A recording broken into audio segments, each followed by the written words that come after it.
Hello hi नमस्कार welcome back to my mini blog. तो आज हूँ शेष रज यहाँ एक्चुअली शेष रजर ब्लॉग। मु रज मनवाक आसती आम घर को तो केत बड़े 3 दिन कटिगला मुझे जानी भी पार्लिनी।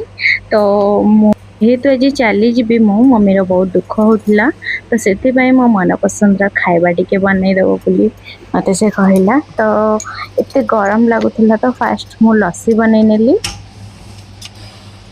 तो लस्सी पाई मैंगो थिला मैंगो दही कंडेन्स मिल्क आ चीनी हलैज पकई भलसे ब्लेंड कर नेली।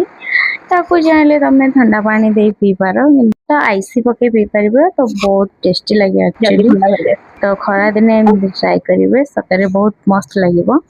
तो तापर मम्मी बनई दही बरा ताकू भी खाई नेली।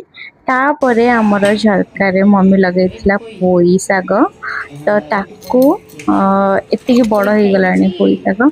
तो मम्मी कहला मु तू अच्छु मु करी पोई चिंगुड़ी देकी घांट। तो से आमर चिंगुड़ी घांट भी हो गला। आ मम्मी कहला कौन ते बनईदेवी कह खाइबू। तो मु कहली तो टेस्टी टेस्टी हाथ रे जो पोड़पिठा बनई दो सेटा टिके बनई दे। तापर मम्मी संगे संगे पोड़पिठा बनई नेथिला। तो पोड़पिठा देखो के टेस्टी लगुच देखा तो खाइबा तो आहुरी केते टेस्टी होता मु कह भी पारिनी। तो थिला आज मोर मिनी ब्लॉग। आई होप कि आपण मन को भल लगी जदि भी भल लगी प्लीज करदेवे।